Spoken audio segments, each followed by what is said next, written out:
Queridas irmãs, queridos irmãos, boa noite. Que as luzes do Evangelho possam brilhar em nossas mentes, em nossos corações, nos auxiliando nas nossas lutas diárias.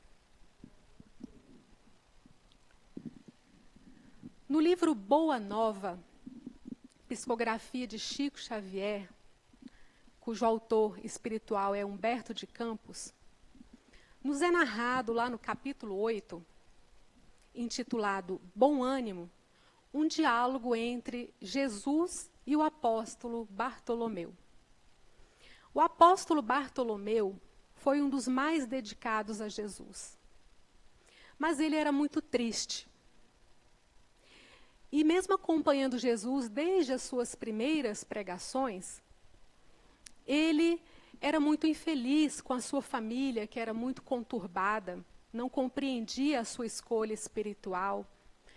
Ele se achava também infeliz nas finanças. E ele achava que o mundo era muito injusto. Ele achava que o mal era mais forte que o bem. Não era possível que o mundo fosse tão injusto assim. E a sua única esperança era quando Jesus dizia que o seu reino não era deste mundo. Mas certa feita, Jesus chegou mais perto, mais próximo do apóstolo Bartolomeu e falou-lhe mais diretamente ao coração, indagando-lhe o porquê de tanta tristeza. E aí o apóstolo Bartolomeu, então, desabafou com o mestre, colocou todas as suas expectativas frustradas para o mestre. E aí Jesus lhe disse o seguinte, que o seu evangelho, ou seja, a sua boa nova, era uma boa notícia. E como boa notícia, só alegria poderia trazer. E que não justificava a tristeza do apóstolo Bartolomeu. E ele disse mais, se já tive ocasião de ensinar que o meu reino ainda não é deste mundo, isso não quer dizer que eu desdenhe, que eu faça pouco caso do trabalho de estendê-lo um dia aos corações que estão na terra. Achas, então, que eu teria vindo a este mundo sem essa certeza confortadora? E aí, após um longo diálogo, onde o mestre vai ponderando sobre cada aflição que o apóstolo Bartolomeu vai colocando para ele, ele passa, então, a refletir, a meditar em tudo que Jesus havia falado. E o mestre, com seu magnetismo irresistível, então, fez com que o apóstolo Bartolomeu mudasse o seu comportamento. E todos perceberam que ele passou a ser mais alegre, que ele passou a ser mais paciente, a compreender que a sua família não tinha ainda, como ele, a compreensão da vida espiritual, que eles ainda não tinham feito aquela mesma escolha. E dessa forma, Bartolomeu, então, abandonou as suas velhas expectativas frustradas que tanto o faziam sofrer. Porque ele se modificou por dentro, apesar de nada ter se modificado à sua volta. E isso impressionou a todos. Mas Jesus sabia que algo dentro de Bartolomeu havia se modificado para sempre. E quanto a nós também, nós temos nossas dificuldades de compreender a moral de Jesus. E algumas nos soam, inclusive, bastante estranhas. É o que o capítulo deste mês, capítulo 23, Estranha Moral, vem nos oportunizar uma melhor compreensão sobre o pensamento de Jesus, sobre a sua mensagem. Hoje, especificamente, nós vamos buscar compreender a expressão abandonar pai, mães e filhos. E nós então veremos, assim como Bartolomeu, quais são as verdadeiras renúncias que nós precisamos fazer para estarmos mais próximos de Jesus, para seguir o Cristo, como tanto nós vemos dizer, seguir Jesus. Então vamos lá. Nós encontramos lá em Mateus, no capítulo 19, versículo 29, o seguinte estranho ensinamento. Aquele que houver deixado, pelo meu nome,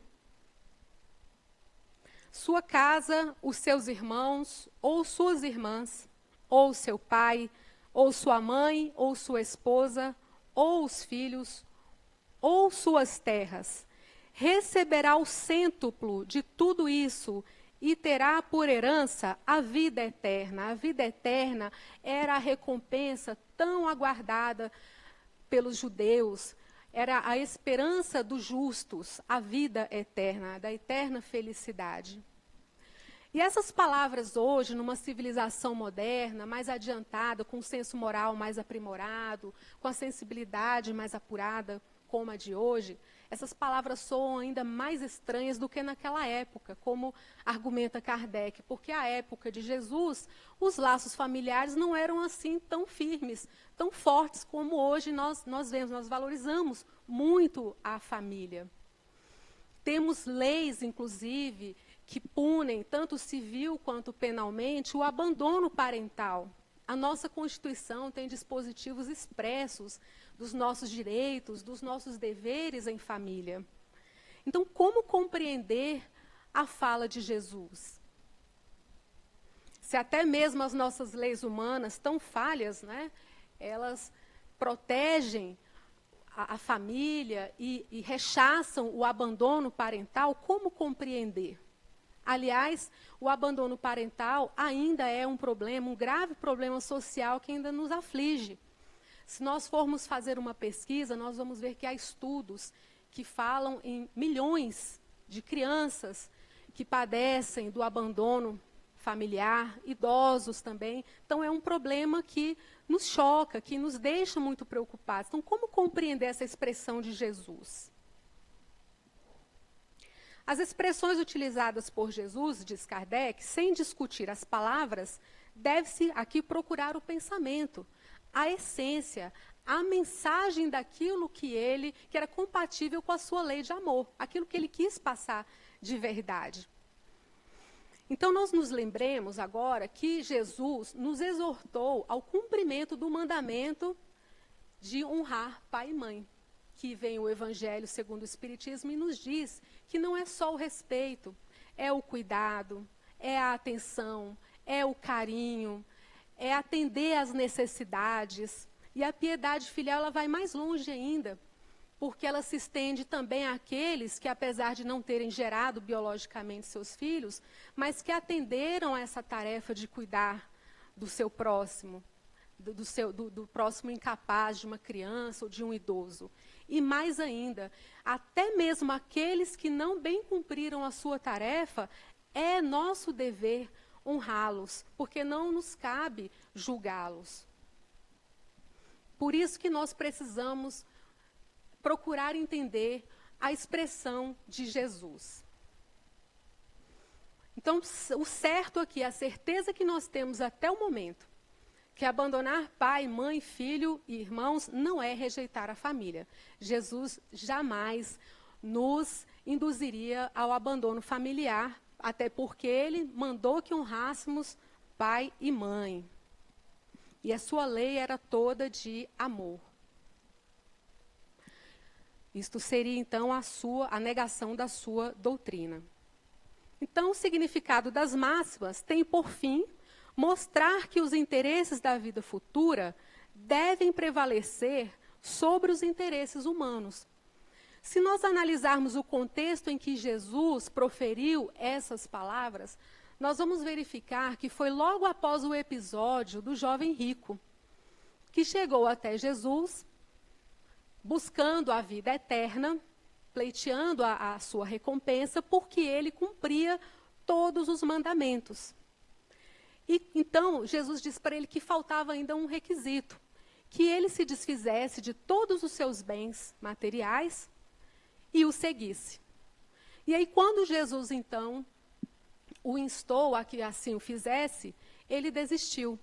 E por que Jesus fez essa proposta ao jovem rico? Jesus condenava os ricos ou condenava as posses materiais? Certamente que não. Mas ele sabia que no íntimo daquele jovem havia um apego aos bens materiais. Ele não tinha ainda condições de fazer essa renúncia em nome de uma vida espiritual. Ele dava ainda mais valor às coisas materiais do que às coisas espirituais. Então, Jesus, percebendo isso, fez a proposta já sabendo de antemão que ele não iria aceitar. Então, ficou a lição para esse jovem e para todos nós. O mesmo vai ocorrer com os nossos deveres humanos, com relação à família, o nosso papel na sociedade. Nós precisamos aprender a conciliar o nosso crescimento espiritual, a nossa autoiluminação, com o cumprimento desses deveres também. Não podemos nem fazer opção só por um e nem só por outro. E aí nós vamos compreender que isso sim está de acordo com a doutrina de Jesus. Porque ele também cumpria com seus deveres aqui, enquanto esteve conosco. Ele jamais induziu ninguém a deixar de cumprir para com os seus deveres.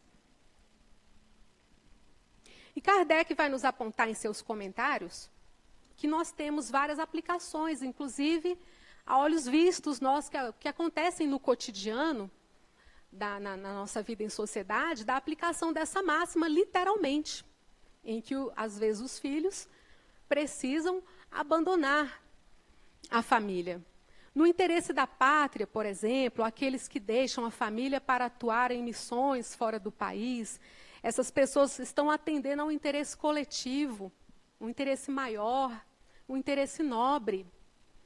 Inclusive previsto também lá na nossa Constituição, que diz que a nossa nação, ela coopera para o progresso da humanidade, a cooperação entre os povos. Temos também os casos dos filhos que deixam os pais para constituir família no interesse da família. Nós vimos aqui no mês passado, no capítulo 22, que os seres se unem pelo sexo, pelos sentimentos, para formar uma família, oportunizando a vinda de outros espíritos para reencarnarem, lhes dando afeto, proteção. E assim é a origem de uma sociedade melhor. Inicia-se pela família. Então, a importância de você deixar a sua família, o seu pai, a sua mãe, para constituir uma nova família. Os apóstolos que disseram a Jesus: quanto a nós, vês que tudo deixamos e te seguimos no interesse da vida futura. Não somente os apóstolos ali naquele primeiro momento, mas quantos outros se destacaram na multidão que seguia Jesus, que depois, mesmo depois de sua morte, que souberam, que tiveram contato com a sua doutrina e passaram a segui-lo. E aí nós podemos nos lembrar de Paulo de Tarso, antes Saulo de Tarso, um homem poderoso, influente, que abriu mão de toda a glória terrena para poder divulgar a mensagem de Jesus a outros povos. E mesmo quando ele, anos depois, reencontrou o seu pai, ele ainda assim, mesmo rejeitado pela família, porque ele precisou fazer essa renúncia, porque a família não o compreendeu. E mesmo após anos, ele reencontrando o seu pai, ele continuou honrando, amando o seu pai, respeitando, apesar de ainda não compreendido. E mesmo nós, quando nós temos um projeto de crescimento espiritual, nós encontramos também muitos entraves, podemos contrariar as pessoas mais próximas a nós, amigos, familiares, companheiros, filhos, irmãos, quando nós nos propomos a esse projeto de autoiluminação, de seguir Jesus. E o mundo é abundante de casos em que as separações mais penosas são necessárias. Então, trazendo hoje para a nossa atualidade esse projeto dos Médicos Sem Fronteiras, né, onde vão não só médicos, mas várias pessoas de diversas profissões trabalhar pelo próximo, numa missão tão nobre, onde eles adquirem experiência pessoal e profissional. Portanto, no cumprimento do dever, nós vemos que há deveres que se sobrelevam, ou seja, que se tornam mais importantes, pelo menos naquele momento, a outros deveres. Nem por isso as afeições se rompem. Porque a lógica da separação nos diz que a separação é uma lei da natureza. Os pais, quando eles criam seus filhos, eles os estão preparando para estudar. Eles lhes dão educação, visando justamente o progresso dos filhos. Inclusive o seu progresso espiritual também.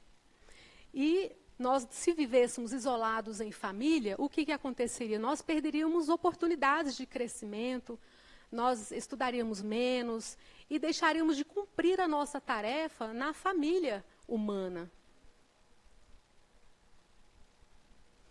A lógica da separação, portanto, atende tanto ao interesse do progresso moral quanto ao do progresso material. É uma situação muito comum os filhos irem estudar longe, né, de casa, às vezes até em outros países, trocando experiências valiosas, progredindo intelectualmente, também moralmente, né, com os acontecimentos, as vicissitudes da vida, né? E os pais devem encarar isso com naturalidade, apoiando, desapegando, porque é muito comum que em família a gente sinta, às vezes, um sentimento de apego, de posse, mas nós devemos lutar contra esse sentimento, porque isso impede o nosso avanço espiritual e intelectual. E aí vem a doutrina espírita e nos auxilia nesse desapego. Porque o que ela vai dizer? Mostra serem os do espírito e não os do corpo os verdadeiros laços de afeição. Os laços verdadeiros não se quebram pela separação, nem mesmo pela morte do corpo. Olha que consolo para a gente. Mas se fortalecem na vida espiritual pela depuração do espírito. Então, a família, e o Espiritismo nos mostra isso também, ela não é somente um encontro de almas afins, mas é também uma oportunidade de reencontrarmos antigas inimizades, pessoas que nós prejudicamos no passado ou por quem fomos prejudicados, para que então nós nos reencontremos e passemos a ter afinidades. Ou seja, e o Espiritismo vem mostrar que essa família, com a reencarnação, ela tende a aumentar. Cada vez mais nós passamos a ter mais espíritos afins, justamente pela convivência, pelo amor.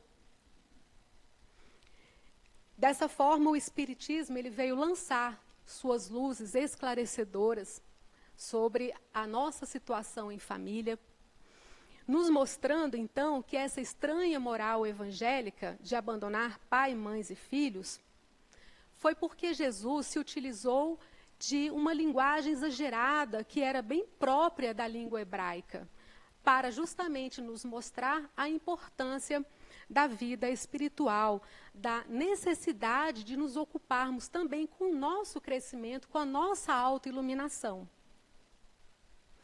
E nos mostra também a necessidade, nos mostrar esse roteiro de libertação, de nós deixarmos os nossos preconceitos, os nossos modelos antigos, para, como diz Paulo na sua carta aos Efésios, para que nós deixemos o homem velho e nos revistamos do homem novo.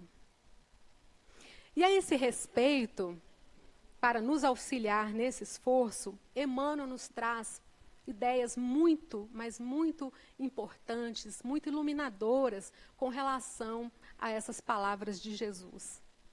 Numa mensagem intitulada Renunciar, no livro Caminho, Verdade e Vida, psicografia também do nosso querido Chico Xavier, comentando essa mesma passagem de abandonar pai, mães e filhos.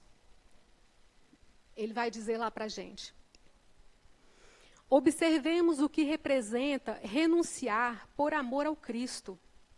É perder as esperanças da terra, conquistando-as do céu. Nós precisamos viver no mundo, mas construindo em nossos corações o reino de Deus. E aí nós nos lembramos lá do diálogo entre Jesus e o apóstolo Bartolomeu, justamente no sentido de que nós não podemos fugir da vida, nós não podemos fugir dos nossos deveres, mas nós devemos sublimar as nossas relações, para que nós possamos nos sentir mais em paz, na nossa família, na nossa vida em sociedade. Porque o próprio Jesus assim também exemplificou. Ele jamais abandonou quem quer que fosse, sempre foi extremamente atencioso com todos aqueles que conviveram com ele. E quanto a nós, esse roteiro também continua valendo. Se nós encontramos no nosso lar a incompreensão, se nós encontramos a discórdia pelas nossas escolhas pessoais, pelo caminho espiritual que nós pretendemos seguir, nós precisamos ter paciência e, na verdade, abandonar, como diz Emmanuel, as nossas expectativas. Ou, se nós criarmos expectativas em relação aos outros, nós podemos nos frustrar, porque pode ser que essas expectativas, elas não venham a se tornar uma verdade, elas não venham a se realizar. Então, nós devemos abandonar em relação à nossa família, aos nossos amigos que não nos compreendem, essas expectativas, para não nos frustrarmos. Somente desse modo, renunciarás aos teus, fazendo-lhes todo o bem por dedicação ao Mestre, e somente com semelhante renúncia alcançarás a vida eterna. E tudo sempre com muito amor, com muito respeito e com muito cuidado para com as pessoas que convivem conosco. Que Deus nos abençoe hoje e sempre.